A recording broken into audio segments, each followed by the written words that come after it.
सरकारी नौकरी ले आओ तो तितली तुम है। मिश्रा हाथ मत लगा। अरे नहीं, अरे मतलब पापा जी ऐसे हाथ लगाएंगे तो कानून हाथ में आ जाए। महादेव जल्दी से हमारी नौकरी लगवा दीजिए, हम अपना सर मुंडवा। आज हल्दी की रस्म है। हल्दी हो तो गई, अब क्या मरीनेट कर दो। 15 दिन से एक ही दिन में अटके हुए हैं हम।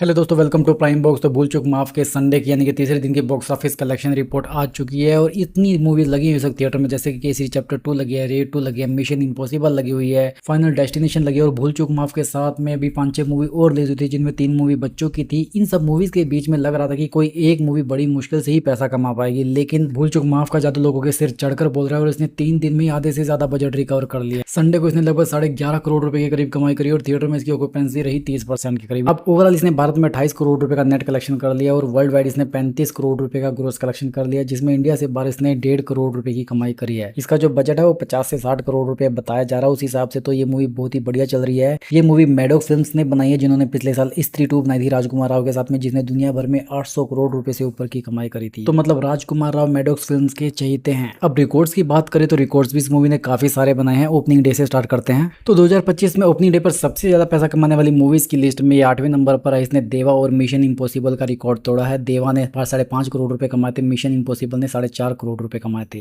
इसने 7 करोड़ रुपए से ऊपर की कमाई करी है। और बात करें अपनी वीकेंड के कलेक्शन की तो उस लिस्ट में ये 6ठे नंबर पर है। इसके नीचे है सिकंदर मूवी, जिसने 26 करोड़ रुपए कमाए थे ओपनिंग वीकेंड पर। उसके बाद में गेम चेंजर है, उसका रिकॉर्ड भी थोड़ा, इसने 22 करोड़ रुपए कमाए थे। देवा ने 19 करोड़ रुपए कमाए थे। द डिप्लोमेट ने 13 करोड़ रुपए कमाए थे। इन सभी मूवीज को पछाड़ कर ये 6ठे नंबर पर आ चुकी है भूल चूक माफ। अब ये तो बात होगी 2025 के रिकॉर्ड्स की, और राजकुमार राव के लिए मूवी कितनी खास है ये भी मैं आपको बता देता हूँ। अगर हम राजकुमार राव की फिल्मोग्राफी को देखें तो ओपनिंग डे पर सबसे ज्यादा पैसा कमाने वाली मूवीज की लिस्ट में स्त्री 2 पहले नंबर पर है, दूसरे नंबर पर भूल चूक माफ है। इसने मिस्टर एंड मिसेज माही और स्त्री 2 को पछाड़ दिया है। स्त्री 2 ने तो 55 करोड़ रुपए कमाए थे, उसका रिकॉर्ड तो ये तोड़ ही नहीं पाई, कहीं आसपास भी नहीं फटकी। भूल चूक माफ ने 7 करोड़ 20 लाख रुपए के करीब कमाई करी थी। मिस्टर एंड मिसेज माही ने 6 करोड़ 85 लाख रुपए कमाए थे और स्त्री जो 2018 में थे उसने 6 करोड़ 80 लाख रुपए के करीब कमाई करी थी। तो इस तरह से ओपनिंग डे के कलेक्शन के हिसाब से राजकुमार राव के करियर की दूसरी सबसे बड़ी हिट मूवी बन चुकी है। और अगर ओपनिंग वीकेंड की बात करें तो राजकुमार राव की अब तक जितनी भी मूवीज आई हैं ओपनिंग वीकेंड पर, ये सबसे ज्यादा पैसा कमाने वाली मूवीज की लिस्ट में तीसरे नंबर पर है, स्त्री 2 और स्त्री के बाद। स्त्री दूसरे नंबर पर, उसने 31 करोड़ रुपए कमाए थे। स्त्री 2 ने 204 करोड़ रुपए कमाए थे। चौथे नंबर पर है विक्की विद्या का वो वाला वीडियो, जिसने 5 करोड़ रुपए कमाए। तो इस तरह से राजकुमार राव की बैक टू बैक दूसरी हिट फिल्म बनने वाली है, क्योंकि इस हफ्ते अपना बजट पूरा रिकवर कर लेगी और प्रॉफिट में ही चलने वाली है। और मेरे लिए इसको अप्रिशिएट करने का जो सबसे बड़ा रीजन वो ये है कि इस वक्त थिएटर में 8-9 मूवी लगी और सभी मूवी पैसा कमा रहे हैं। जैसे कि मैं मिशन इम्पॉसिबल की बात करूं तो उसने भारत में 50 करोड़ रुपए से ऊपर की कमाई कर ली पहले हफ्ते में। दुनिया भर में 1600 करोड़ रुपए से ऊपर की कमाई कर लिया। अगर फाइनल डेस्टिनेशन की बात करूं तो उसने भी भारत में अच्छी खासी कमाई करी है, उसने भी दुनिया भर में 1200-1300 करोड़ रुपए कमा लिए। तो उस हिसाब से इतने कंपटीशन के बावजूद भूल चूक माफ अगर पैसा कमा रही है, मतलब लोगों को ये पसंद आ रही है और लोग राजकुमार राव को भी पसंद कर रहे हैं, उनकी मूवी को भी पसंद कर रहे हैं, उनके फैन फॉलोइंग बढ़ रही है। अब आज इस मूवी का मंडे टेस्ट है, यानी कि पहला मंडे है, और आज इस मूवी को अगर इसने 3 करोड़ रुपए से ऊपर की कमाई कर ली तो ये मंडे टेस्ट में पास है। अगर इसने इससे कम पैसा कमाया तो मतलब ये फेल है मेरे हिसाब से। बाकी मंडे टेस्ट की जो भी कलेक्शन रिपोर्ट होगी उस पर हम फिर से चर्चा करेंगे। अभी के लिए बस इतना ही। वीडियो अगर पसंद आए इस वीडियो को लाइक करो, वैसे ही और एंटरटेनमेंट के डोज के लिए चैनल को सब्सक्राइब करो।